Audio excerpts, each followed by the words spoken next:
Welcome everyone to episode 25 of the Looks Like a Movie podcast. My name's Kevin. I'm here with Doug and Owen, and today we're going to be talking about the new Wes Anderson movie, Asteroid City, and we'll also cover some news at the end of the episode. As always, share the episode, like, comment, and subscribe. Follow our Twitter at the link in the description, and if you're watching on YouTube, follow our Spotify at the link in the description. And before we talk about Asteroid City, let's talk about what we watched this past week. Who wants to go first? Owen, what did you watch this last week? Well, it's like a lot of nerd shit that I don't I really was want gonna to say dive too all the much avant-garde into. stuff you gotta give Yeah, context it's like, for. do I really want to You gotta explain all the Tio Hernandez. yeah, I'm gonna watch Maya probably tonight. That's like I've what seen I've that. been leading up to. But I That's the actually, only Hernandez I've seen.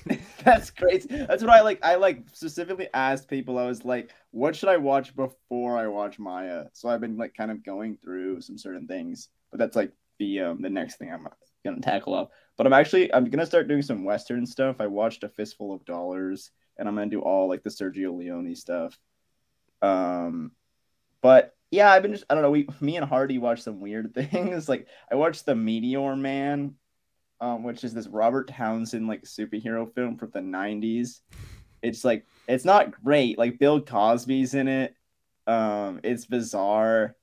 And then we watched this movie because I wanted to get into westerns, and for some reason I was like found this random western online that's like no one's seen it. Like it's like 200 logs on Letterboxd. Yeah, I saw that when I clicked on it. I clicked on the Yeah. review watch and I was like, why this doesn't even have a rating on Letterboxd. Like it just had Yeah, yeah. Well, four so reviews. we were in a call like 3 a.m. I think Doug was probably there, but I was just like going on Film Grab and just looking at like everything I could find, and there was this movie where like those like I don't know what they're called, but they're like the skin tight suits and they're like colors. Oh, like the ones that people wear for Halloween? Yeah, yeah. So Yeah. it's I have a funny story the about those. film grab image is a cowboy with a blue one of those. So Yeah. I'm like, What what the is fuck? this? And I click on it, it's from the 60s. And basically it's kind of like a Zorro Batman kind of cowboy where he has a secret identity. But instead of like having like a mask or something, he's just wearing a blue one of those. And it's really bizarre, and there's like a really weird kind of subplot with a mute character that doesn't hold up at all. But yeah, it's just a fun movie. It's called Johnny Colt on Letterboxd, but it's also called Star Black on like other things. It's an Italian movie, so it's all dubbed. It's like a very bizarre film, but it's a lot of fun actually. I would recommend it. But yeah, and then I watched some other stuff. I watched Silent Hill from That movie's 2006. so good. That movie's really fun. I wasn't expecting to like it as much as I did. That movie's so good. Um, and then I watched. I did watch. The Mark of Zorro is probably my favorite thing I watched recently. I want to watch some more Zorro stuff, like the Antonio Banderas, Martin Campbell stuff. But this is the one from the '40s that I really liked. Yeah, and that's kind of been my week. Cool. Fun little tangent before I talk about what I watched. So speaking of those suits, Yeah, yeah. when everybody would wear them for Halloween, like this is I shouldn't even say this because I shouldn't embarrass myself like this, but it's so far in the past that I guess I could. But anyway, I like was gonna match with all of my friends. Like there was gonna be like 20 of us like Yeah. wearing those like You suits. seem like a And yeah. Okay. Well, anyway.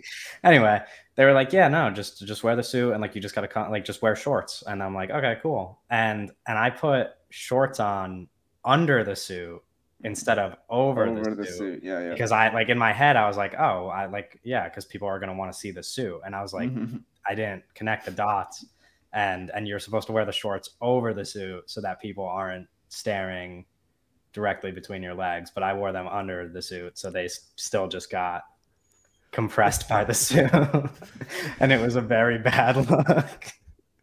You didn't like notice that like before you went I out? That didn't would be like so think about it. uncomfortable. That would be I so didn't. uncomfortable. Wearing like your normal And clothes I wore it underneath like the that to Right. mask. school too. Like it was so bad. But then somebody told me, and then I got changed, and like when we went out later, I flipped it Nice. around. Anyway, it was very embarrassing. But yeah, I didn't really watch a lot this past week. I saw Past Lives twice. which I don't know if I mentioned that I was going to watch it on last week's episode, but yeah, I saw it twice. I know Doug's seen it now as well. Favorite movie of the year. It's so good. The second time just kind of like solidified it. That it's just like one of my favorite things I've seen. It very much. It seems like people are really comparing it to After Sun, which I kind of understand. Only But isn't in like, After Sun sad? Like really sad? yeah, it is really sad. But I think it's just like in vibes alone that it's being compared. It's like two movies that are directorial debuts that came out back to back years, and they both have really sad endings. That kind of thing. But yeah, and that Kevin loves. That's what they're. Yeah, exactly. I'm like they both. Yeah, I could compare it to After Sun because it's kind of like this year's After Sun for me. And it'll probably be like, you know, my favorite movie of the year, or at least in like my top 3, I imagine. Really, really good. And then I saw No Hard Feelings, which was silly-ish. Yeah, I don't know. I thought it would be funnier. I'm not gonna lie. I loved the trailer, and then the movie just was the trailer, and I was like, oh, well, this was funny when I saw it in the 2-minute version. Not so funny when I it's still funny. Yeah, like it's still a good time, and it seems like people are really liking Worst movies have come out this year. I might see that tonight at the theaters. I haven't decided. Yeah, it's a fun time. I think it's fun to see with people, of course. Like in a good side, like in a theater that actually has people there. It was a decent crowd. There was a lot of old people in my theater. My theater was pretty. Yeah, no, my theater was like Jennifer Lawrence is a box office pull. She is, yeah. It's funny though because my theater was. They're beating the Flash this week. They are, yeah. I was actually almost going to mention that in the news. I was like, we should just talk about it just to shit on the Flash more. But I was like, we did that enough last week. We've been doing it a week until the year ends. No, but it's funny because we're talking about Asteroid City, and my theater was laughing a lot more during Asteroid City than during No Hard Feelings. Like my theater was loud. Oh yeah, they were shocked. But we'll get to that when we get to that. But yeah, I saw that, and then I watched the 2nd and 3rd Indiana Jones movie, and I just got to watch one more, probably I guess either today or tomorrow, and then I'll be ready for next week. But yeah, it was a pretty slow week for me. I didn't watch a lot. Yeah. So this week I watched, trying to think back now, I watched I'm continuing my journey of watching the OG Planet of the Apes movies. Those are pretty cool. I'm almost done with those, and I watched Pain and Gain for the first time. I need to watch that. I'm gonna watch that. Yeah, I put it on my priority list. It looks so good. Yeah, when you mentioned that I would like it, I was like, I gotta put this on my priority list now. Yeah, like, Kevin specifically would like it. I might even watch it today. Honestly, I'm gonna after I do this Indiana Jones, this last one. I think Pain and Gain might be my next movie. Yeah, it's so funny. I think it's like I'm not the first person to say this, but it's like Michael Bay at his fucking grossest, like most like like not gross in like a disgusting way, but gross in like a depravity of humanity. Yeah. Like and I've been watching some stuff, but really I've been reading a lot of comic books. I've been spending a lot of my free time reading fucking Superman comic books. And you know, there's some good ones. Yeah, they exist for sure. They exist. Shout out James Gunn. Well, no, we don't have to shout out James Gunn. Yeah, and I don't know. Nice. Oh, you know what I did forget actually, also because I was thinking along the terms of movies, but the new season of The Bear came out this week too, which I'm not done with yet, but I'm almost there. I've watched like 7 of the 10 episodes. The Bears didn't. I don't know. Like when the first season came out, people were like, "This is the best show on TV," and I was like, "Not really." I was like, The Bear. Yeah, I was like, "Not really." Like it's good. I didn't really understand the hype, and then even when I started season 2, I was like, I get why people like this so much, but I just don't understand how like so soon after Succession ending, people could be like, "Oh yeah, this is the best show on like it's not." And then I got to like the second half of the season, like these past 3 episodes, and I'm like, oh, I'm kind of buying into it now. I was like, I kind of see where people are coming from because there's like an hour-long episode in the middle of the season, and it's usually like a 30-minute thing. There's just this hour-long episode that is like this constant like anxiety-inducing like Christmas dinner with like a whole family, and like there's John Mulaney's in it. Like all these what was the deal with like every white person ever Yeah, being in John that. Mulaney's in it. Jamie Lee Curtis shows up. Bob Odenkirk shows Yeah. up. No, I Jamie Lee saw Curtis, that. there's maybe a hot take, probably better in that episode than she was in her Oscar-winning performance and Everything Everywhere All at Once. I don't even think that's a hot take, actually. She probably just is better than she was in Everything Everywhere All at Once. Yeah, a lot of people show up in that episode. Sarah Paulson as well is like married to John Mulaney in that episode. John Mulaney was surprisingly like really. He has like a monologue toward the end of the episode that I was like, oh, this guy can kind of act. Put John in like real movies, man. Yeah, I mean now he's in a real TV show, I guess, but only for an episode. Yeah, he's getting there. Yeah, I don't know. Well, he was in Bupkis, so maybe it was. that's true. show. He was in Bupkis. He was in a. But like all his movie, he's doing the rounds on TV shows. All of his movie stuff is all animated. Yeah, that's true. Yeah, why doesn't he want to do movies, Owen? I'll call him up. Ask John because I think he'd be great. Yeah, maybe we'll see him in some stuff. And isn't that like it's like the natural transition for people that do stand up to kind of like go into acting? Yeah, I mean, and you know what's funny you say that? It usually happens with TV though. It usually is stand-up TV. Stand-up movies happens, but it seems to be TV. Yeah. Well, I was gonna say, the newest episode of The Bear as well also mentions Bo Burnham in it. So, yeah, I guess there is like a Doug's favorite guy. Pretty direct pipeline between comedians. Doug's cousin, Bo Burnham, from the pod. Anyway, let's talk about Asteroid City. We got a lot to talk about.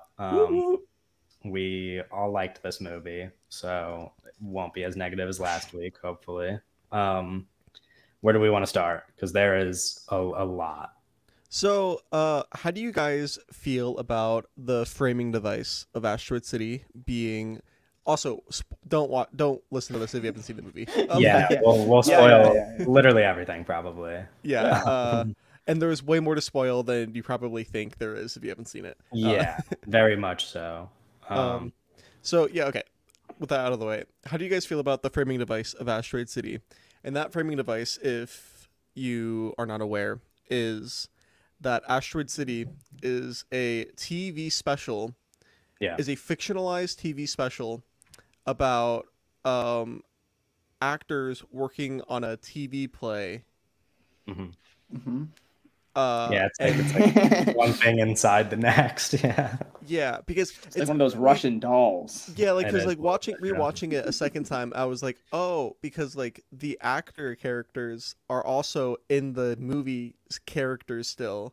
Like it's like they're actors playing characters.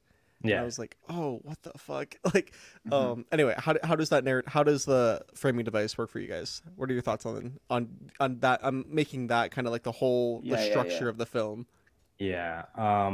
For me, it works very well. I think only because, it's like the biggest thing about this movie to me that made it work for me is just like there's a lot that you could get out of it. Like there's a lot to interpret, and I'm jealous that you got to see it twice because I feel like I can't even really talk about this movie in detail without watching it again. But yeah, of course, like part of what you're getting out of this movie is some of the ideas that are like suggested by there being actors playing characters in the movie. So I think it works for me because there's Wes Anderson's saying some things there about story and his style. Yeah, no, I think that's like for me like easily the most interesting part of the whole thing. I think everything with like Adrian Brody and every time they like kind of take a step back from the whole show is really interesting. Like Kevin said, I'm gonna see it later. I think I'm gonna see it like 5. So like by the time this episode's already out, I've seen it twice and I probably revised my review a little bit. But I think that's easily like the pull for me. And I kind of wrote in my thing that I wasn't like too crazy about the movie for like most of it. But I think a lot of that whole, acting kind of thing is the reason that it's kind of still tinkering in my head and I want to revisit it. Yeah, for sure. And I saw Doug mention that specifically when you reviewed it the second time. You want to go into that? Yeah. Oh, yeah. I mean, I think that this movie is kind of remarkable. Yeah. Specifically because of like these ideas that he's bringing in, where he's like the whole movie at its core And this is why like the framing device is essential. Maybe it's not essential to use it like in this exact way, but it's essential because it's a movie about Wes Anderson. Um, it's a movie. Well, it's not a movie about Wes Anderson at all, really. It's a movie about it's a movie about like what, making something and how it's so collaborative, Yeah. and how everybody has different perspectives, and that's like what the whole movie's about, and how the best scene in the whole movie, and I want to say like one of the best scenes I've seen in any movie in a while is the Margot conversation between Jason Schwartzman's actor character and Adrian Brody playing the director, and Jason Schwartzman's like, I still don't get the play, and Adrian Brody's like, he's like on his knees and he's like, come sit down. It's like, to me that's just so fantastic. like, yeah, that's like brilliant. I mean, that's how you explain like, what performing arts is to somebody that like has never been in performing arts before. I don't know. Yeah.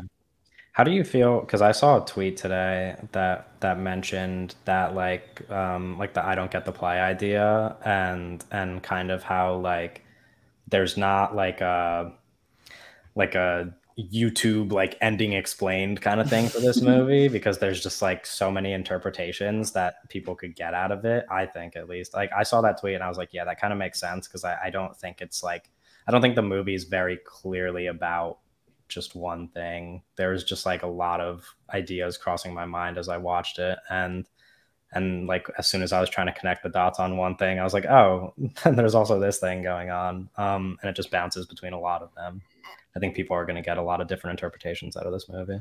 Yeah, there's a lot going on thematically, because it's like obviously the thing that I'm kind of like pinpointing on is this whole like collaborative like performing arts idea. That's like kind of where I'm centering the movie on, but there's so much more than that too, because like in all of Wes Anderson's movies, it's a movie about grief, and a movie about like not having a parent being alive, and that's a big part of the movie, and like that really colors all the performances and stuff.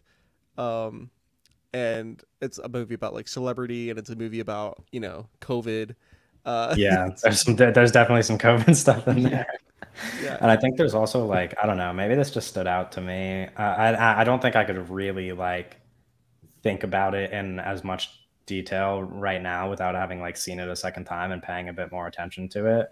But I think like the focus on storytelling, obviously, like you're saying, it's framed that way. But just like the idea of like story throughout, I guess there's a lot of like, I don't know that he's like trying to call attention or like say anything super political. Like obviously there's the COVID stuff, and like these like there's moments where people are like disagreeing about like the lockdown and all that stuff, so it's like that's very clear. That, but there's also just like a lot of like references to America, and I think specifically like with the fact that storytelling is such a big theme throughout, I think there's like kind of this idea of like poking fun at American exceptionalism that kind of goes on throughout the movie, because there's also like a teacher teaching kids and she's like, no, we have to learn about this. So yeah, and then there's just like all these American flags and stuff. Well, I was gonna say like, even like there's like all the military lying to them and everything. Like that symbol of Woodrow putting the American flag on the moon at the beginning. That's a very powerful symbol, kind of like leading into that, like giving into that theme that you're describing. Like because that was something I noticed throughout the movie, that I was like, oh, this is like very, not like radical, but like for Wes Anderson, I was like, this is a pretty like this could be interpreted in a very, very radical way if you really pay attention to a lot of like the jabs that he's poking at America there. Obviously, I think most people are probably going to get the COVID interpretation out of it the most, because it's so recent.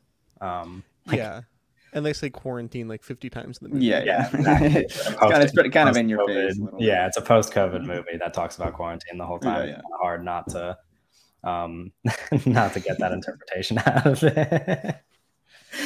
But yeah, I don't know. I thought that was something that really stuck out to me.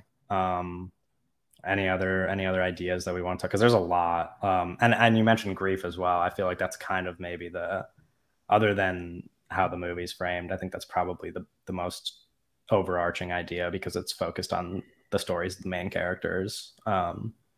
So grief's kind of a big deal, and it's like an emotional movie as well. It is an emotional movie, and it's it's not even just grief. It's also kind of like loneliness too, which is like a part of grief. I don't know. It's interesting. There's a lot going on. Okay. Oh, and how do you feel about the way the movie was shot? Great. It's great. I love especially I think like I go to immediately when you say that I think of the back and forth between Jason Schwartzman and Scarlett Johansson when they're in those two windows. I think that's like brilliant. Yeah, I think the movie's beautiful.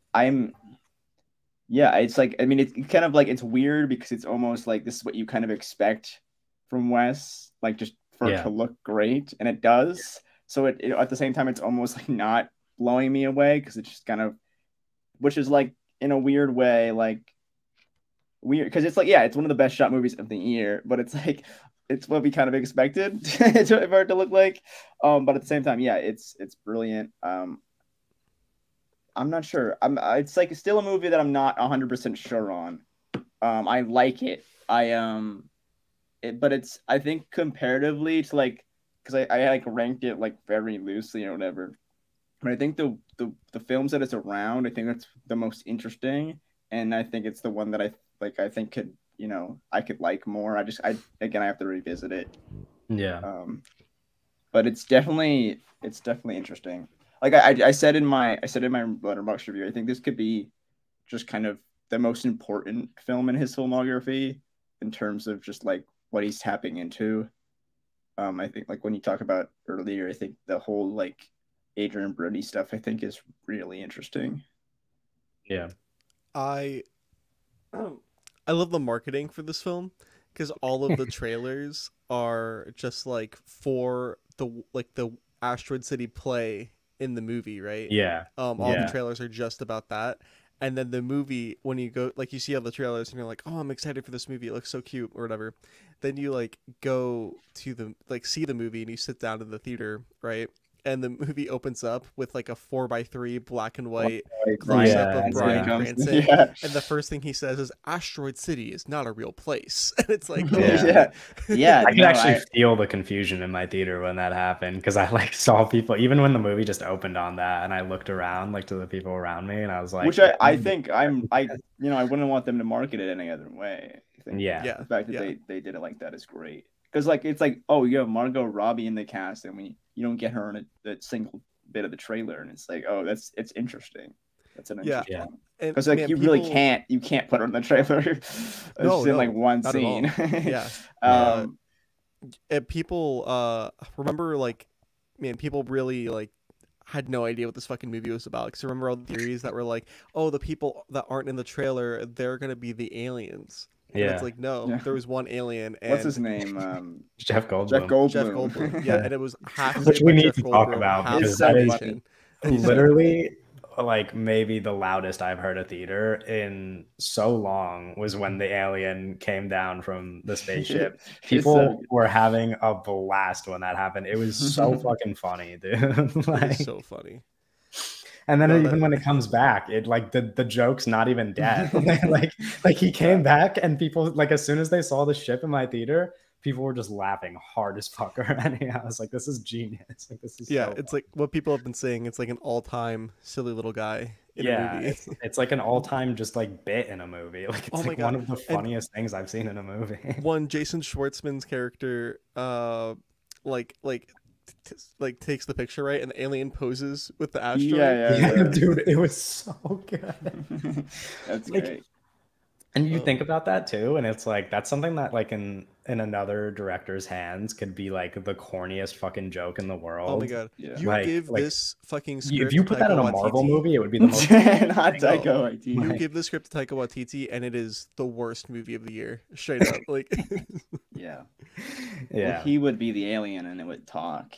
Yeah, exactly. Yeah, the alien would do fucking Gundam style. It would be like Korg, pretty much, but he would come down, and it would just tell us everything that the movie's about. It would just explain it all to us. No, but yeah, it's I don't know. I think this is such a like deeply funny movie, which is crazy because it's also maybe like his most emotional, or not maybe his most emotional, but at least like specific scenes are some of the most emotional.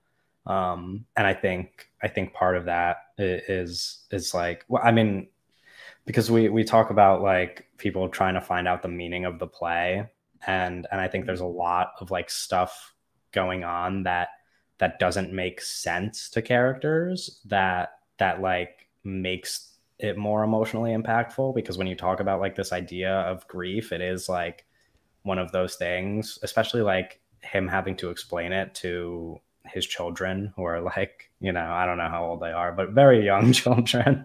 Yeah, little It's like, girls. yeah, it's like that's not something that makes sense even when you're an adult, like losing somebody and dealing with that. So I think that those two things kind of like connecting, like them not understanding this thing that they're a part of, but also just like not understanding like what it means to lose somebody like that is very interesting. And I think that's why that scene with Margot Robbie worked so well for me, because I was like, damn, this is a lot. No, Margot Robbie is like a show stealer. Like she, you Yeah. know, I mean, yeah. that scene is so crazy. Yeah. I mean, I really liked kind of like everybody in this movie. This cast is, I mean, not that all of his casts aren't just like completely stacked with people, but this cast is a lot of fucking people. Oh yeah, I mean, Everybody's tapping in to something and people impressive. I think who Maya have, Hawke is really great. Maya yeah, Hawke like is that's what I'm Maya saying. Hawke's People who first have like good 2 or performance. 3. Yeah. That's crazy. No, but yeah, like people who have like 2 or 3 scenes, I'm like, they're just like blowing me away. Yeah, I mean Willem Dafoe Willem Dafoe has like was in 15 one. words. Yeah, like, but it's Willem Dafoe, so he's gonna be amazing. yeah, and But Edward Norton is yeah, kind of Edward really Norton's- interesting in this too. And that's another thing where it's like it's about like the collaboration of making art too, where it's like at the beginning we have Edward Norton and Jason Schwartzman. Edward Norton playing the writer, Jason Schwartzman playing the actor. Them talking about the play, right? And then at the end we have Jason Schwartzman, the actor, and Adrian Brody, the director, different from the writer, talking about the play. And Jason Schwartzman's still like, I still don't get it, even after like kind of like echoing the conversation at the beginning. Yeah, like yeah. No, that's a good point. Kind of only a movie Wes Anderson could make in lots of ways, but I think like in ways that his work often, like he's always working with so many of the same people, and like to be able to pull this cast together is like something that only someone right now like Wes Anderson can do, because he's just always kind of working with these people. And this is a crazy cast to kind I mean, of it's one of those things too where we say like, oh, if somebody else made this movie, right? Like, let's say like Taika Waititi, I think, right? Like, no, just as an example, like, Taika Waititi tries to make this movie. Jason Schwartzman's just not in it. You immediately Ryan Reynolds is in it. Yeah, no, but it's like immediately like a worst actor, like Tom Hanks isn't gonna be in it. To be able to get Margot Robbie, Margot Robbie's performance is so good, but to get someone like Margot Robbie for a scene like that is you're gonna get Margot Robbie for just like one scene. Yeah, you can't do that, but everybody wants to be in a Wes Anderson movie. Yeah, everybody. It's like such a mark of your career. Yeah, it's like an important thing for actors. Steve Carell. Steve Carell. I was gonna say, I was like, that's what I meant. Like, there's people in this movie who normally like I wouldn't get super excited about. Yeah, Bill Murray got COVID. Steve Carell was supposed to be Bill Murray. Yeah. Yeah. So Steve Carell coming in last minute off the bench. We're so lucky. Good, dude. We're so lucky that fucking Bill Murray got COVID, because Steve Carell is way better than Bill Murray would have been. Which I always thought. I always thought that the Tom Hanks role was supposed to be Bill Murray, but recently it was Steve Carell, which is interesting because I think they definitely are going to play that role differently. Like I think Tom Hanks and Bill Murray you could have like kind of switched out, but I think Steve Carell is obviously going to play that role differently. That role kind of felt like it was almost written for Steve Carell. Yeah, he plays it like he's great. He's so good. Everybody's so good. Actually, I think that the most impressive performance, like the most standout performance for me, and the one that I have to be thinking about, like, oh, like should this guy like really be campaigning hard for awards, is fucking Jason Schwartzman, dude. He taps into something kind of otherworldly in this movie, to the point where I'm like, how would anybody else even fucking play this character, dude? Oh, he's fantastic. What a family those Coppolas. Right? Well, I was gonna say, I was actually no, because oh this is a Coppola film. It's directed by Wes Anderson, but it's fucking starring Jason Schwartzman and co-written by Roman Coppola. Roman Coppola, yeah. Like, wow. What a fucking family. Yeah, Tilda Swinton's in it for a little bit. I was like, I'm just trying to look at the cast. But it's like to like be able to like get like Tilda Swinton's like just there, you know. But it's like to have Tilda Swinton just there is like so impressive. Jeffrey Wright is pretty good. Everybody really is like his little speech on the podium is doing their best, you know. Everybody is. No one's mailing it in because everyone has the utmost respect for Wes, and like I don't know if there's maybe Chris Nolan, but I don't know if there's another director that like actors just fucking like really like Wes Anderson, you know. Yeah, no, I mean it's like it's a high at the highest level. I don't know that Christopher Nolan has that effect. I mean, kind of, I guess, but it's like I'm sure. I mean, I'm sure people like Chris. I just think the kind of collaborative, like kind of, it feels very family aspect to Wes's kind of filmography, especially when you go back to even like the Wilson brothers and stuff like that. I feel like he's always kind of been working with like groups of people. I mean that's how all the Q&As kind of frame it as. Like, how does it feel to be in the Wes Anderson family? Yeah. Which is, it's awesome. And it's interesting too, because it's like people, like you mentioned Christopher Nolan, and it's like, people want to work with him. Like you hear actors talk about him and like they want to work with him, but I don't know that like anybody like that. He just like Wes Anderson just gets this giant group of people that just like nail exactly what it is that like he's going for, you know, like that's especially with Wes is very specific kind of acting style exactly like requiring of the performer. Well, he's such an impressive director on all fronts, right? But even like the ability to direct kid actors in the way that he does in this movie too is so like, man, these kids like are fucking doing everything exactly right, you know, and that's like kind of a hard thing to pull off in a movie, because like they're like little kids, like some of them are like little kids. Well, you have the three little girls, and then you have that entire like what are they called, the class, and then you have and then you have like the little group of like the what are they called, the space cadets or whatever. They're all I think the whole class scene where it's Maya Hawke's like kind of teaching them, and we're not going to talk about the alien. That's really great. And then I forget the kid's name, but he starts like a whole like musical number. That part was so funny. we need to get into specific scenes because there are so many good ones. Like that scene is hilarious. Well, okay. What I want to say first is so I didn't like do a lot of reading, but I did see this. Jason Schwartzman's character is inspired by Stanley Kubrick, because Stanley Kubrick was a war photographer for Life magazine before he started making movies.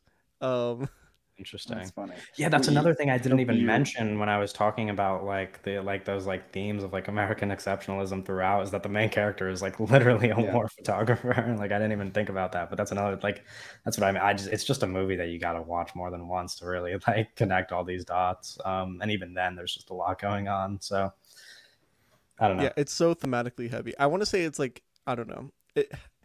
It feels like I'm like, you know, recency bias, punching the gun to say it's like, oh, it's Wes Anderson's most thematically heavy movie. Yeah, I think it is. Like, I think it's just like, even Owen mentioned before, just like how interesting of a movie it is. And it really is like, to me, his most interesting movie. Like I genuinely wouldn't be surprised if when I see this a second time, I'm very clear cut about it being my favorite movie of his. Cause I don't really see how I could watch this a second time, like take in everything that I didn't take in the first time and like one of his movies more than this. I really do think this is probably like him at his best in my eyes out of the ones I've seen.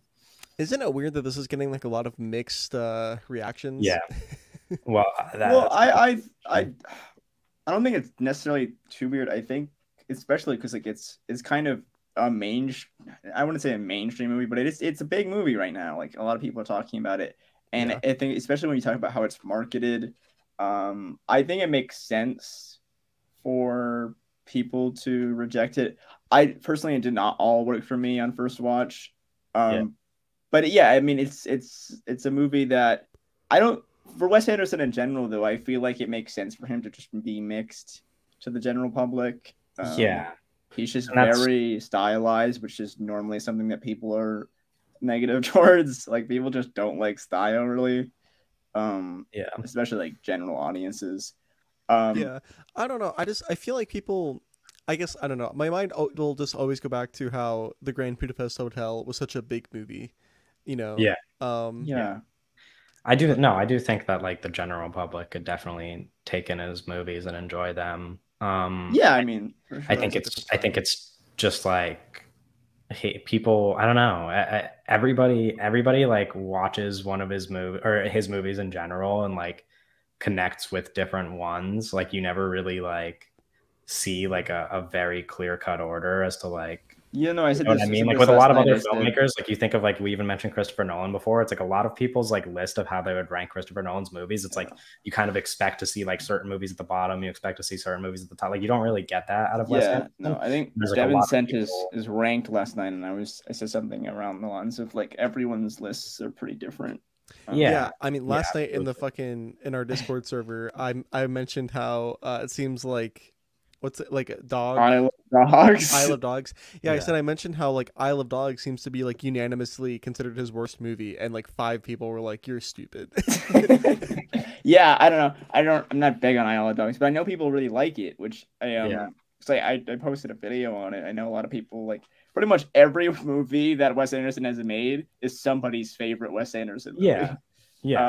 Which I think without a is doubt that's fascinating. true. I think he has a really interesting filmography that Yeah, is very cohesive in a way that um like pretty much any movie could be someone's favorite. yeah.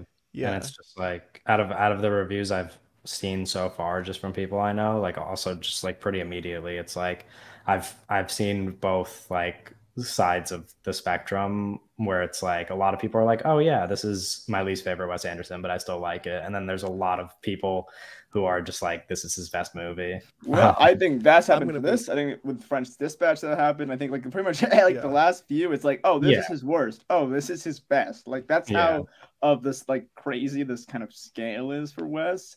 Is like, Honest to God, if somebody was like, "I've seen every Wes Anderson movie and this is his worst," I like yeah. I I kind of like don't. I don't think yeah, I no, would have like trust yeah. that person's taste.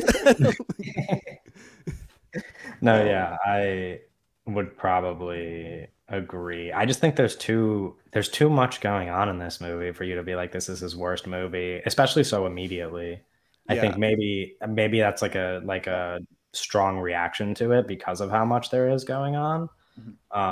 But I can't imagine watching this movie 2 or 3 times compared to his other movies and having it at the bottom of my list. I don't know. Kevin, Definitely worth thinking about. what's your favorite scene in Wes Oh, Anderson's Asteroid gosh. City? Um, Man, I'm trying so hard to like because it's just like I don't know that I like there's too many moments that I like laughed out loud at that I loved, but there's also just too many moments that I'm like, oh, this is so fascinating. Like I think it's like kind of a cop out to say it's the Margot Robbie scene because like it's just so clearly Yeah, amazing. But yeah, I don't know. And same thing with the alien scene where it's just like this is so clearly just the funniest fucking thing in the movie, so it's hard to not love it. Um, I don't know, no, dude. That's that tough. alien scene is actually so crazy. So thinking back to the alien scene, it's Tilda Swinton, right, is on the Yeah, stage explaining the like the presentation that they're gonna do, which I don't think what they're doing is real. Um, I don't think so. No. where they're like gonna see like stars through a cardboard box. yeah. Um, What are they doing? Yeah, but it and everything seems like like goes green too. Yeah. Like, yeah. But that's kind of cool because it gives our characters like a way to uh like hide themselves, right, and like look at this thing, and we see Woodrow, see the three dots, they'd be like, there it is. And then the green dot comes, and he's like, what? And they take off their box and they look up, and it's just like there's a fucking UFO like right above them. Yeah. Um. Oh, it's so silly. I don't know. I'm trying so hard. One of you guys go. One of you guys say another scene that's your favorite. Yeah, Owen, what's your favorite scene in Wes Anderson's Asteroid City? Well, Kevin said he's not gonna do it, but I do think that Margot Robbie scene is especially it's one of the best scenes, if not the best scene of the year. I think I think like for that's like kind of what I wrote in my review. I think for a movie that fully didn't like sell me, I think that scene blew me away so much to the point of like I need to revisit this movie immediately under full context. Mm-hmm. But I think that scene's kind of unreal. I don't know, it's like a random scene that I thought about earlier, but I think that the intro kind of where you kind of get the credits a little bit where you have the look over the train. I think I really like that shot. The miniature. Yeah, I really like that shot. I just kind of the whole technical aspect of that. Have you seen the behind the scenes on how they shot where that? It's so cool.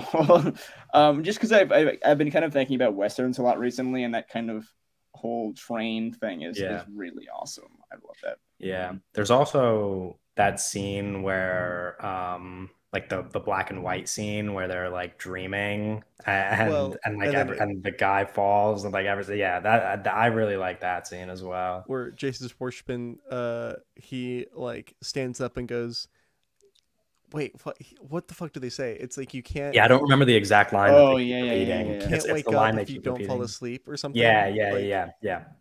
And it's like, and it cuts to color, and like we go around the cast of everyone saying that, and then it cuts to like the alien like walking towards the camera. That's crazy. Yeah, amazing scene. And how the context of that scene is like after the writer dies, right? It's like the writer dies, and then we like cut to that. I think in the movie, very good. He's just on. I don't know. It's just like.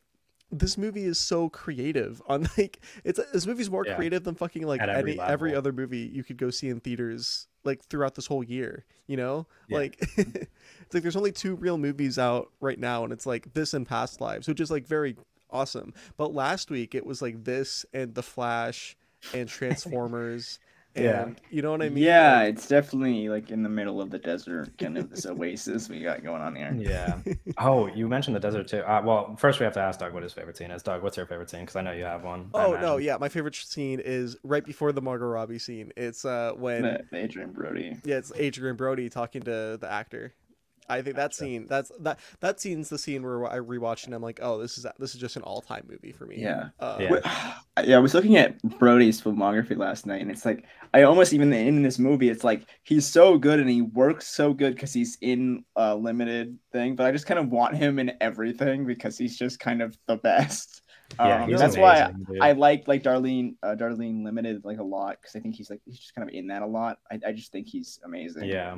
It sucks that you guys don't watch TV, dude, because Adrian Brody in fucking Peaky Blinders, man, that is an all-time performance, dude. Like, obviously I'm a little bit why are there so many fucking movie a lot of people in that pretty much show? I'm a little bit biased because it's my favorite show ever, but that is like an all-time villain performance, dude. Like, he is unbelievable. No, he is great. Movie. He's so in that show. I mean, yeah, I agree with you that Adrian Brody should be in absolutely everything. The thing that I wanted to mention as well, because we talk about a lot of like things that you just expect from Wes Anderson. Like you mentioned that like all of his movies are going to look good. And I said this in my review as well. I was like, because you mentioned the desert and it like being a Western and how creative it is. And you're just never going to see like colors like this in a Western. Like obviously he has more colorful movies, but I just think that the way this movie looks with a desert setting is so like picture perfect. I just love it. Do you remember when the trailer came out for Asteroid City and everybody was talking about the color grading, and everybody was either like, well, I feel like the instant reaction a lot of people had was like, God, this color grading's so ugly, it's so obnoxious, it's so like in your face. But in the context of the movie, the fact that like that it's juxtaposing like black and white just like makes it better. Like I feel like Yeah. even if your first reaction was just like, I don't know about this color grading, it's kind of a lot. The fact that it's like juxtaposed to all these like black and white scenes, I think just like automatically like makes it less grating if you're sensitive to that kind of thing, you know? Like Yeah. Which, yeah, I get what you mean. I could see people being sensitive to it, but at the same time, like it's like I don't know that it's like that you should have that visceral of a reaction if you've seen one of his other movies. You know what I mean? Like that's just like how jarring his movies I are. do When think you it is them different. now. Like the I'm way, not saying it's not different. I just mean like yeah, you know, like, I wouldn't say it's you're my expecting it to favorite look a looking certain way. Anderson film. But I think it Yeah, that's is. I think it works. Like what Doug said, I think with the whole black and white back and forth. Um, yeah, I think it looks good. Yeah. I think I more like the kind of location they're in than Yeah, actual. that's yeah, I think so kind it of what I like, meant takes as place well. like just like in like the share like loosely in the shared desert of yeah, it's like Radiator Springs looking kind of fucking yeah, place. it's Yeah. like it takes place in like in between like I'd Nevada, imagine it's New Arizona, Mexico. Utah, New Mexico. Um, Like Yeah. yeah, my guess is it would be New Mexico because there's like a long, well, I guess all of those states really, but there's like a long history of like the you know like broken down cars abandoned and like right. that's kind of like their bread and butter. The fun fact, Yeah. the town that Radiator Springs is based on, like the real life town is in New Mexico, and I spent a night there when I was on my road trip. Very fucking cool. I'm not gonna lie. Just like abandoned cars everywhere, and there's like this little like building where outside it there's like two cars that look exactly like Lightning McQueen and Mater.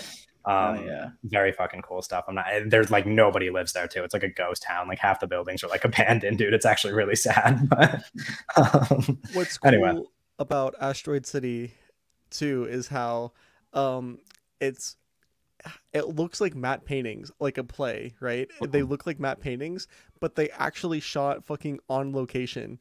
Like Yeah. they found a desert plot in I think it's Monaco, like outside of Monaco, not the United States. And yeah. they just like built all the buildings. Like the set designers like just like built all the fucking buildings from, you know, Yeah. Real movie shit. There's some no, literally fun, like there's real movie really shit. fun Like set pieces too. That little the little piece of like the on ramp that just like gets cut off. such a That- funny great gag. that's what I mean. Like it's like there's like little things like that where I'm like, these are like all-time bits. Like these are all-time funny things in a movie because it's like, what was even the point of that? Well, you have like the plots of land, and you have to like go in like the they're trying to sell them. yeah, in the what's it In the called? vending machine. Yeah, the vending machine. And Steve Carell's like explaining how it works. I can't imagine somebody not dying laughing at this movie. Like this is such a fucking funny movie. It's yeah, I think it's so funny. That's what I mean. It's like a recency bias thing for me, but I'm also like, it's not. Like I just really can't remember laughing at one of his movies the way I laughed at this movie. I mean his other movies are funny, you know, like Yeah, of course. like Grand Budapest is really funny, but I just like the humor is so I don't know. It's so my humor, this movie, I think. Not that Yeah. it's like that different from his usual style, but I don't know. It really fucking worked with me. I don't know if it's just because it's like been a while. I didn't really watch any like Wes Anderson movies leading up to this, like to prepare or anything. So I think maybe just like the fact that it's been a little while had an impact on me. But man, I was having such a fun time, dude. I feel like I'm gonna have even more fun when I watch it again. Is Wes Anderson fatigue real? Good question. That's something people were bringing up around this movie. Yeah. Here's the thing. I think the fact that what we said before about how any Wes Anderson movie could be your favorite and any movie could be your least favorite makes it very hard to like buy into this idea of fatigue because like just when you think you've seen I don't know 2-3 Wes Anderson movies in a row that you don't like, he could end up coming out with your favorite movie of his. So it's like I just think his filmography is like splits people so much that it's hard to like be fatigued by it. I think you just like certain ones more than others. Yeah, I mean, I think there has to be some sense of fatigue in some way to the point like of like his films just being there's like you can only be cohesive for so long where there is a point of fatigue, and I don't think it's necessarily like the worst thing. Like I'm not comparing him to like superhero fatigue or anything. Like it's not anywhere close to that, but I just think there is some level of it just because of like you can only make it's like if you can be really great, but if you make 100 great films, like there has to be some level of fatigue. But I think that he should just keep going. Like I have no problem with it. I just think there is naturally some level of it, but I don't think it's like something to be completely negative about. Yeah, I just think it's a natural kind of thing. I think bringing up that I don't know. I think that the idea, if I'm Wes Anderson, I'm almost offended by the idea, right? Because of course. That's just like because but I think that like as like a culture, bringing up that idea around Asteroid City is silly because it is like it is pretty different narratively than The French Dispatch or Grand Budapest Hotel or like Fantastic Mr. Fox. It's like I think The French Dispatch is narratively different from anything else. Yeah, well, because that's that's a anthology. Yeah. What's interesting that I think probably not plays a role per se, but I think it's worth bringing up specifically because I want to hate on this one tweet that I know both of you have seen at some point in time. But it's interesting that like the idea of like Wes Anderson fatigue is being brought up now with the whole TikTok trend of like people recreating Wes Anderson's movies, because I think in a lot of people's heads, people who like aren't really giving any thought to his movies are seeing those trends and being like, oh, like anybody could make Wes Anderson movies, like anybody can do this, so it's not so they're kind of boring because anybody could do it. And then there's that one person who tweeted and was just like, yeah, it's kind of funny how this TikTok trend proved that like anybody could just copy Wes Anderson, and it's like, and then you see this movie come out and you're like, nobody can do this. Like we literally just had a conversation about how nobody could do it this. better. She's like, people on TikTok can do Wes Anderson better than Wes Anderson. No, they fucking can. That's a stupid person thing to say. I think it's very like especially like even like every time I see one of those TikTok trends, it's like a very like obvious misunderstanding of like how he frames his stuff and just how he shoots his stuff, because like it's like boiling his like whole work to like the simplest of ideas, and I think he does a lot of like interesting framing stuff, and like there's so much that goes into how his movies are shot. And the whole like TikTok thing, and especially when people like, oh, people are doing it better, there's just kind of a blindness to how he's visually working. It is truly a stupid person's understanding of what style is. It's truly like it is. Because it's like, oh, you want to do like X, but make it Wes Anderson. Where's the dead parent? Where's the siblings? Like, well, it's like. There's so much like I saw this I saw that on Twitter, I think, or something, but it was from the Grand Budapest Hotel, and it was I think it was, maybe it wasn't. I think it was, but it was he like looks in from the jail cell, and the shape of the hole like he looks in is one shape, and then the reverse shot from inside the jail cell is a different shape to like fit the framing of the thing. And there's so much like visual gag stuff that Wes Anderson does, and there's so much like understanding of how thematically visuals work that he like tinkers and plays with it for comedic effect, that it's just kind of lost in this like kind of lifeless recreation. Yeah, but now all people know is like, even if they haven't even fucking seen any of his movies, all they know about Wes Anderson is like, like saturated colors and saturated symmetry. And, like, exactly. Anybody just makes a symmetrical video and they're like, I did that. That is so like not his. There's so much asymmetry and fucking I was gonna say, asymmetry in Asteroid City. So much that's like, not because I don't know. Wes kind of works in like a way of like everything is very balance. Like everything is in the right place, but everything is in the right place so that he can put things in the wrong place so it feels like the wrong place. Like everything is structured in kind of the perfect way, like, cause there's just so much understanding of where everything should be. Kind that of is the really... goat of blocking. Like, yeah, kind of. It's like very impressive, like blocking. Yeah, he's great. Yeah, it just like kind of oversimplifies how much thought goes into it. Like, it's so easy to be like, oh yeah, we just it's one of those like making a TikTok video, contrasting that to like how much thought he's actually putting into this movie is like the biggest. It's like watching like a professional athlete or something, where it's like they're so good at what they do that it looks easy. It looks like you could do it. Like, it's like he's just kind of the master at what he's doing. It's like like this Wes Anderson thing. It's the equivalent of being like, oh, Giannis is the run and dunk man. All he does is run and dunk. That's like what people are doing with Wes Anderson. He's only just like, dominating everybody else. He's just so good at what he's doing in terms of like framing and everything, that it's just like it looks easy, but it's like it's just so precise. And everything is kind of calculated in this kind of perfect way that it looks easy, and it looks like you could replicate it, and it looks like, oh, I get it after like kind of one look. But it's just very impressive kind of stuff going on. It's like, if I had Giannis's body, I could be just as good as him. If I was 7'3", you know. No, I think he's great. Yeah, Wes Anderson's great. This movie's great. Yeah, shocker. Do you have any more questions, Doug? Anything else we want to talk about? No, I think that maybe we're running a little dry here. I think we could wrap up our combo. Oh my god, can you guys hear the thunder outside, by the way? No, occasionally dogs scratching their tail or whatever, but it's great. Okay, because it is that's some of the loudest thunder I've ever heard in my life. But that's so exciting. I'm excited for you.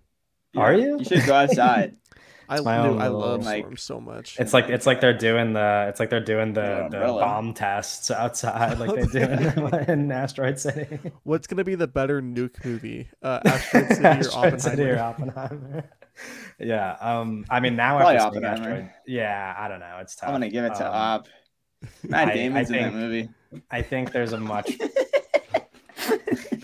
That's a crazy thing. I mean, Josh Peck's in it, so it has to be real. Yeah, I mean, Florence Pugh or Margot Robbie, who's going to be the better wife character? Jesus. Pitting two women against each other. Why can't they both be queens? Typical dog. No, I think it'll be. I don't even know why we're actually making that comparison. But obviously, I think it's going to be hard for Oppenheimer to top how much I like this movie. I don't think it's impossible though. What is this like rank for you in the year? I think I would say probably after I rewatch it, right now it's number 4. After I rewatch it, it'll probably firmly be number 2, right behind This is number 1 for me, baby. Yeah, I don't think I like this more than Past Lives, but I think after I rewatch it and really take it in, I don't think there's going to be another movie that I've liked as much this year. It's a hard comparison with Past Lives. I'm going to be real. Of course, but it's just like obviously Past Lives. It's a bunch more. Past Lives is too personal of a movie for me to really like this more than it. But it doesn't mean that I don't love this movie. I think this movie fucking rocks. Yeah. Anyway, is that all we have to say about Asteroid City then? I think so. Do you have anything else to say, Owen? Do you want to shit on it a little bit? I was holding on to it because I was talking about just everyone in the movie, but Sophia Lillis is also in this movie, which. She's great. Like, it's like everyone, like, it's like just so many people to name, but I also wanted to bring her up because she was so great in Dungeons and Dragons, and she's like, that's a big movie this year. And her to just have like, fucking 3 lines here. She's great. Like, there's just so many year actually when you think about it. No, there's just so many like great actors and actresses that are just kind of in this movie for like just like 2 minutes, that it just kind of all comes together really well. That you can kind of only do when you have this kind of pull, because there's just so many great young actresses, young actors, young old actors. There's just so many legends kind of working here. There's a really awesome moment between Sophia Lillis and Scarlett Johansson, because earlier in the movie, Sophia Lillis's character mentions to Scarlett Johansson's daughter that it's her idol or whatever. Yeah, like, she's my idol. And then in like the 2 scenes later, Scarlett Johansson's character says like, "Oh, are you a whatever, like, scout or whatever?" It's a Sophia Lillis, and she's like, "Oh, you're my idol." To Sophia Lillis, and that's such a small, quick moment. That's like, it's so great. Yeah. Yeah, shit rocks. Alrighty, let's move on to some news then. Hopefully, I don't lose power in the middle of us recording. You'll be right. Because That would be funny. I just thought for a second. I'll take it from here. We'll just make up news. No, I really thought my power was. Yeah, about to go me and out Owen will just talk about Wagner for fucking 2 hours. That's crazy. Well, I don't know if I'm assuming you didn't say it because he just tweeted it 34 minutes ago, but I would like to bring this up. Christopher Nolan said Oppenheimer has a similar ending to Inception, which is just kind of bizarre. An open-ended ending for. I know, no, but that's another thing. Another thing about that is like, why the fuck would you say that? Why does he keeps saying shit like that? Like he was talking about the black and white stuff. Where he was talking about like this is where it's true and this is where not true. He was just kind of like saying too much about like the and it's also like elements. that thing that he said where he was like people are gonna come out of this movie like changed, like they're like it's gonna like I'm like it's just a weird thing to say about like one of the most traumatic events in the history of the world. You know what I mean? Yeah. Like people, like of course people are gonna come out of the movie like duh. You know what I mean? Like you know how many people were affected by this? No shit. Like no, that actually him being like, oh, it's gonna be a similar ending to Inception, which we all know what the fuck that means because Inception is a very like it's like that's like the most famous part of the movie is the ending. Yeah, it's like that feels like a spoiler almost. You know, like yeah, it's weird. I hope the protagonist from Tenet shows up. Oh, that's really cool. I hope they like go back in time and forward in time. Yeah, I hope like it takes really like I hope it does like Inglourious Bastard stuff where they really change history. I hope they play with that shit, man. I hope they shoot fucking Albert Einstein in the head. So the protagonist shows up and with Oppenheimer, and he tells Oppenheimer, "We got to stop the bomb." Yeah. And then they kill Albert Einstein. They kill Albert Einstein. Like it's like brutal. Like it's like graphic. Like they torture him.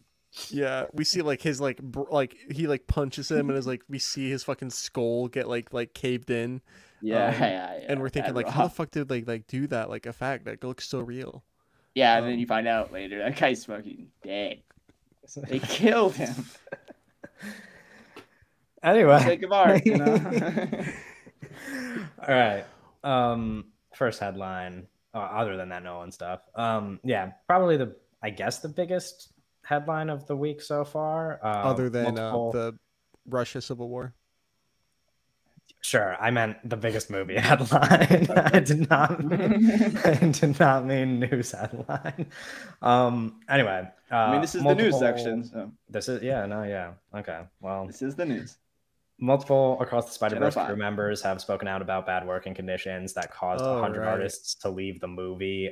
Specifically, don't you like that movie too, Kevin? I do like that movie. That's kind of beside the point. But I do want to bring up the quote from Amy Pascal as a response, who is a Sony exec and a producer on the movie, said, "One of the things about animation that makes it such a wonderful thing to work on is that you get to keep going until the story is right. If the story isn't right, you have to keep going until it is. I guess welcome to making a movie," which is just the worst fucking response you could. Shout out Amy, producer. That is like the most like billionaire ass response. Like, I don't care about workers thing you could say. Real shit. So we could have done a whole episode just about this one topic. I think. Of course, sure. There's so much to talk about with this. I think that my like biggest point is fucking duh. Obviously, this was the case. Yeah. I think the most it's really just become a headline this week, but it's like not something that wasn't already a headline before. Yeah, I mean, like, it's. If you like thought about it, you could have probably like put 2 and 2 together and figured out this was the case. Like, but also the specifics around it are so bizarre because I forgot. I don't know if you have the article pulled up, but like the producer's name, who's like also the writer. He's like a writer producer on both movies. Oh, right. Yeah.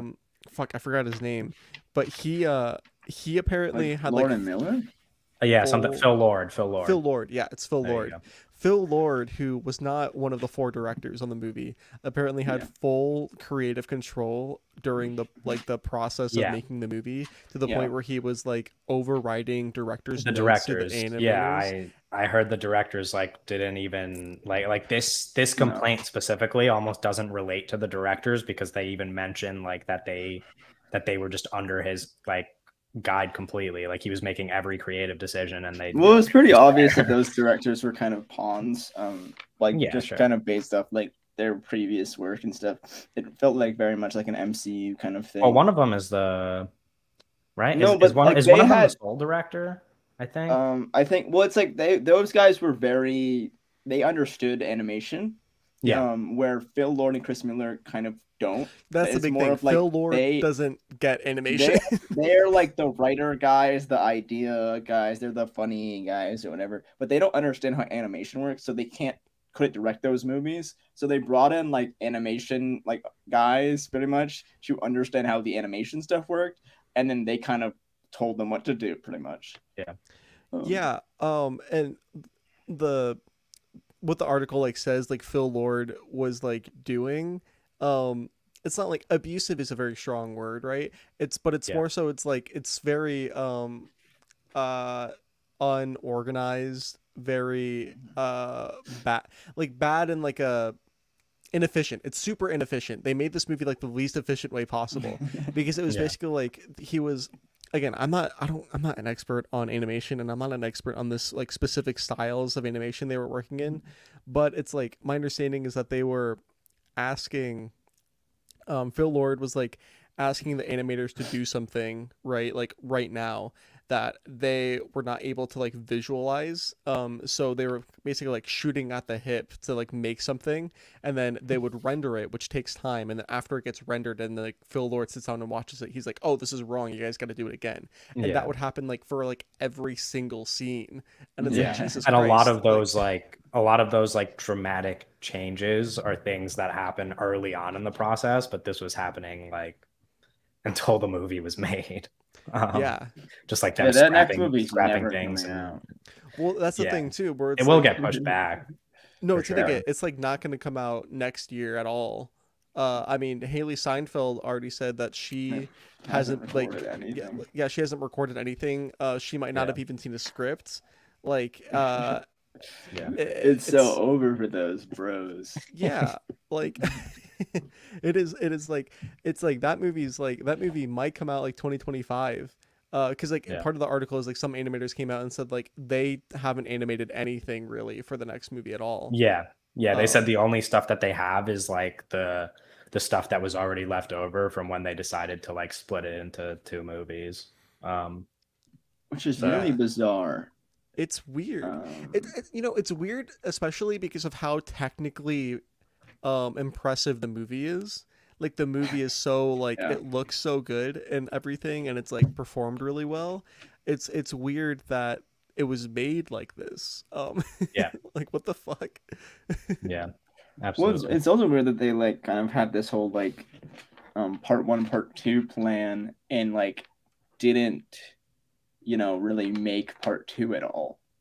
The whole idea of having a part 1 and having the part 2 come out like really close after, and just like to never make that part 2 is kind of like silly. Like I don't know, it would feel like in a situation where you like, oh, you have part 1 finished, you push it back a little, and then you start working on part 2, so you have because like the whole thing is like, oh, this is part 1, but then the part 2 is coming out very soon, and it's just not. They've been started on it. Yeah, well, it's like they wanted to do the Matrix sequels thing, where it's like Reloaded and Reloaded and Revolution. Sorry, came out within like 6 months of each other. And this is gonna come out within 2 years of each other, probably. Like All right.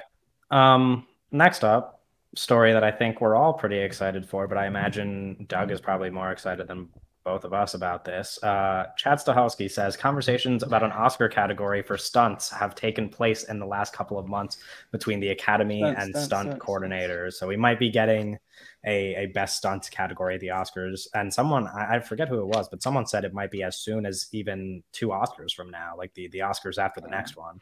I was gonna say Jennifer Lawrence and No Hard Feelings, but it's about damn time. Well, you know, it's about damn. It depends on how they do it, because it's about damn time. Of course, in the sense where it's like, if stuntmen will actually get nominated, or if it'll just be actors just be the movie that do their own and stunts. yeah. Tom Holland. That's an interesting point. I think I would hope that Spider-Man 5. I would hope that the stuntmen are the ones receive, unless of course it's an actor actually doing their own stunts. Well, that's what I mean. Is it only going to be considered for people like Tom Cruise or like Keanu Reeves who do their own stunts in movies, that's a like good point. will stuntmen who necessarily aren't like aren't also like I think it would be very strange to add this category and not include the actual stunt people, because there's already acting categories, you know what I mean? Like, I'm not saying that the actors do their own stunts, but you know what I mean? It's like there's already like acting categories. There's not already anything that is acknowledging. Yeah, I'm sure Tom Holland will take a few home. Okay. Tom Holland's gonna take a few of them.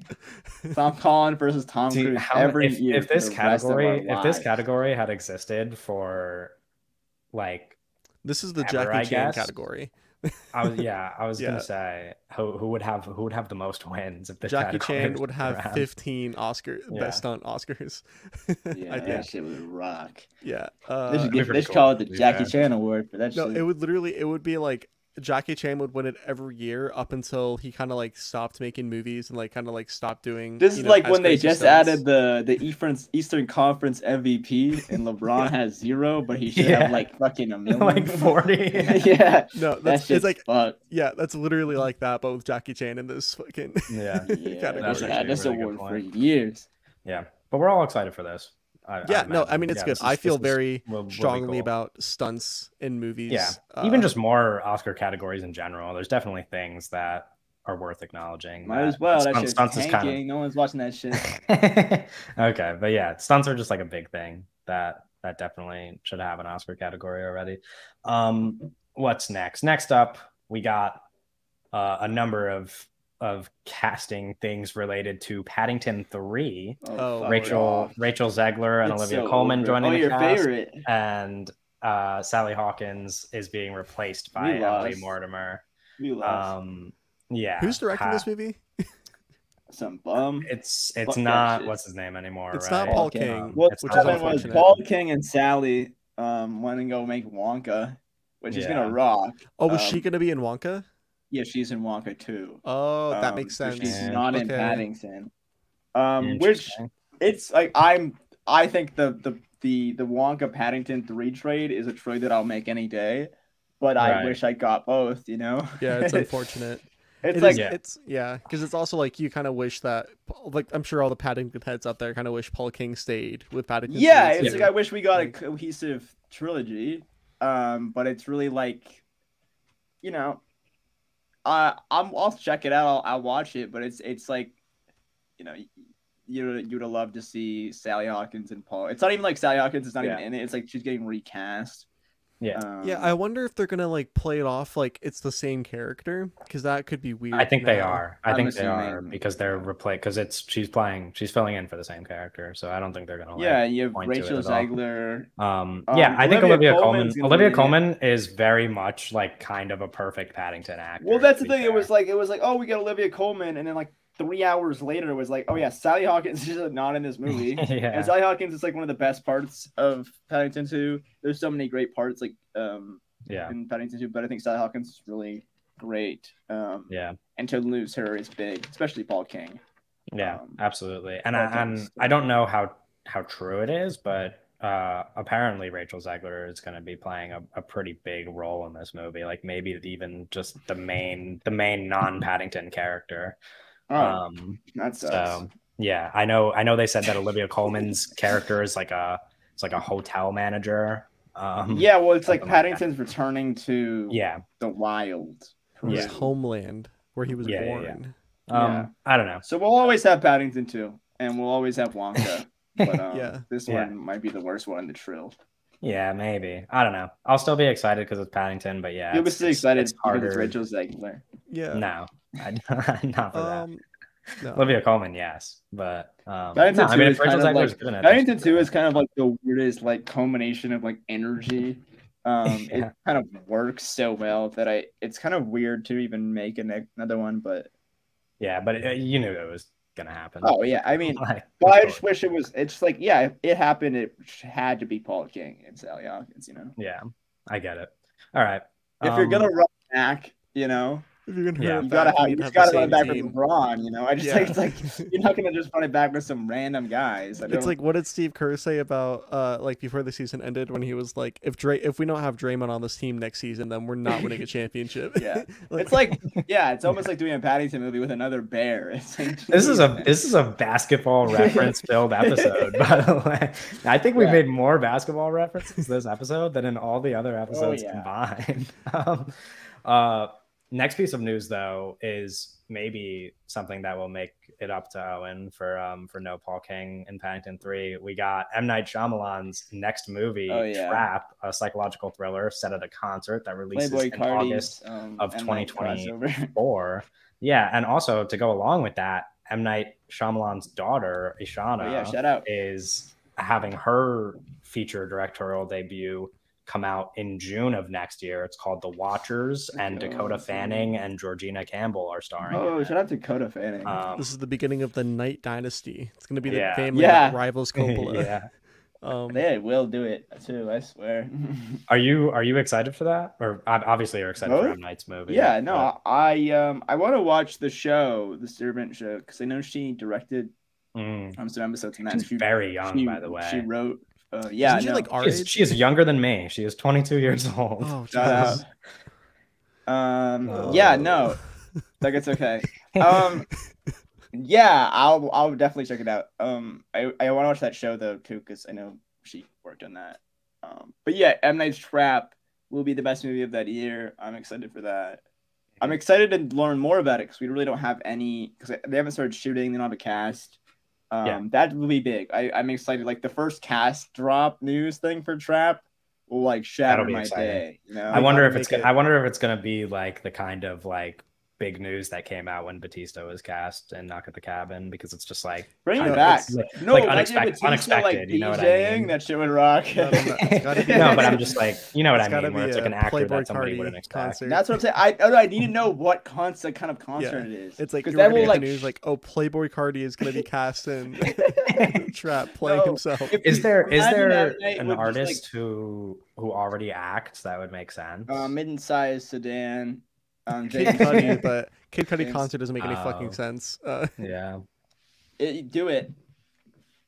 Do it. I mean, do it. Cool. No, but I'm like, I think this it's kind of one. I talked about this before, but I think the kind of idea is very an M. Night idea. It's very simple, like straight to the point, and I think he'll knock it out of the park. And M. Night doing horror, always gonna be there. Yeah. I just need more, you know, because it's actually interesting because like I think the whole Trap name, it's like, oh, Trap, and then you kind of your brain kind of runs with whatever, you know, it could be, and then you get a little more information and it's like, oh, we're at a concert now, and then it's like, oh, completely different direction. Okay. And then now we're gonna get like another piece of information. It's gonna kind of keep going because it's like very minimal bits of information. Have you seen Green Room? Because that movie's like I have not, but I've heard of Trap. So, it's about a band that gets trapped in a fucking concert venue. I've heard, people mention that when that. I haven't seen it. Green Room's really cool. Yeah, it's a fun movie. Anyways. Yeah. Next up, following the release of the Priscilla trailer, the Elvis Presley estate has slammed Sofia Coppola's movie. That's how you know that shit's been a rock. Yeah, they should slam it for looking ugly instead of whatever the weird stuff they're slamming it for. But Priscilla Presley has Jacob Elordi's coming for that stunt Oscar. That's crazy. That's crazy. That's crazy. Yeah. Elordi head stand up. I'm an Elordi head. You would be, huh? He's fucking awesome, dude. I love him. Yeah, you love him. You love Jacob Euphoria. Elordi, and his two roles are as the abusive boyfriend in Euphoria and the guy that Anna de Armas cheats on Ben Affleck with in Deepwater. Oh, that's his best role though. Shout out Deepwater. This is like how probably about Deepwater gifts on the Twitter, man? What the hell is going on? This is probably the biggest piece of Deepwater gifts are crazy.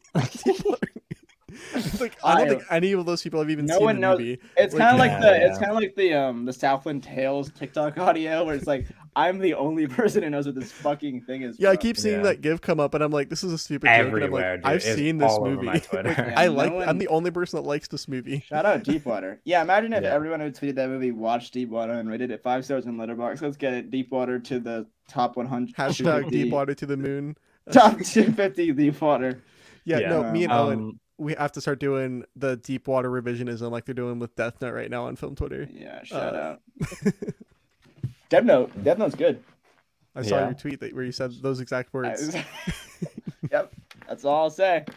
It's good. Okay, last piece of news, really. Paul Thomas Anderson's next movie will reportedly be developed at Warner Bros. And the cast is rumored to include Joaquin Phoenix, Viggo Mortensen, and Regina Hall. So the news too bad it's at Warner Brothers. Yeah, well, the timing for this one is funny because it's like there was like the report that Scorsese, Spielberg, and PTA had like the emergency meeting with Zaslav, who is the CEO of Warner Brothers, about the TCL layoffs, right? And then like the next day, the news about this comes out. And they went to his fucking office and they got TCM back, and then Paul Thomas Anderson was like, "Yeah, and I want another movie too." And then you laughed out there with Leo and Regina Hall. That's how you do it. That's how movies are made. That's how movies are made. Yeah, that's pretty much the last piece of news. The last little thing I had written here was just for us to have a little moment to dunk on the Flash again, because Fandango is issuing buy one get one free tickets. I was gonna bring for the Flash now. Yeah, because this past Friday, No Hard Feelings made more money on Friday night than the Flash. Yeah, the Flash. So buy one get one free special. The Flash has had like a 90% drop off from. It's like 70. Week. They said like 70. Yeah, we gotta get it higher or something. It's bad. I saw something that said it was the biggest. It's the biggest drop off since Morbius for a comic book movie or a superhero movie, something like that. It's like so bad, and it's so over. I think like the Flash is such an interesting bomb because I think that it's actually just Warner Brothers' fucking fault. They didn't have to lose all this money. They just marketed the shit out of this movie the wrong way, and I think that the fact that they held like so many early screenings to the point where it's surprising that the three of us didn't get fucking invited to one. No, literally. Because they held so many early screenings where like every fucking influencer saw the movie like 3 weeks early, dude. And I think that was also a huge fucking mistake. Yeah, it was like, I don't know, in a way that they tried to calculate this movie being successful in like every way. It was a movie made in like a lab to be successful. That isn't saying that they kind of like blew up, but it also makes sense because it's like there's just no art happening. But it's I don't know, bad movie. You know what? If they wanted this movie to make money, here's what they should have done. They should have realized, like, oh, fuck, it's like, this might not, whatever. Like, Zaslav should have looked at the books and been like, oh, we really need this one to make money. How are we going to guarantee it to make money? They should have given Tom Cruise $50 million to campaign the movie. Give Tom Cruise $50 million. Did you see the thing where it was like, they were begging Christian Bale to come in this movie? And he was like, no, I'm not doing it. Like, they went to Christian Bale like multiple times and he was like, no, I'm not being in this movie. Good for Christian Bale, bro. Christian Bale, because he has that thing where he's like, he would never play Batman in a movie unless it was directed by Christopher Nolan, and he's sticking by that shit, dude. They probably like went with a tow truck full of coins and pennies, and and he would have probably been that. He would have probably been that the Clooney cameo. Yeah. They probably literally went to him and they were like, we'll give you $20 million for 1 day of work. For just like come on set for 1 day. And he's like, and that's the difference between him and Michael Keaton. Yeah. Some men can be bought, What a way to end the episode. Anyway, yeah, that's a wrap on the episode. We follow us on Twitter, comment, subscribe, follow us on Twitter. Give us a rating on Spotify if you're listening. Give us a rating on Spotify, even if it's not a good one. But make it a good one, though. We'd prefer if it's a good one. Yeah, I mean, if you're gonna not leave a good one, just don't leave one at all. You know. Yeah. Real. Well, maybe leave one, but yeah, maybe leave like an average one. Just like just like a 3-star. Like an above average one, maybe. Consider 5-star rating. Yeah, on Letterboxd. Like or we could use the 5-star for Spotify. Sure. But, yeah, give me a 5-star on Letterboxd. Anyway, join us next week, episode 26. We're going to be talking about Indiana Jones and the Dial of Destiny, specifically the new one. And we'll see you next week.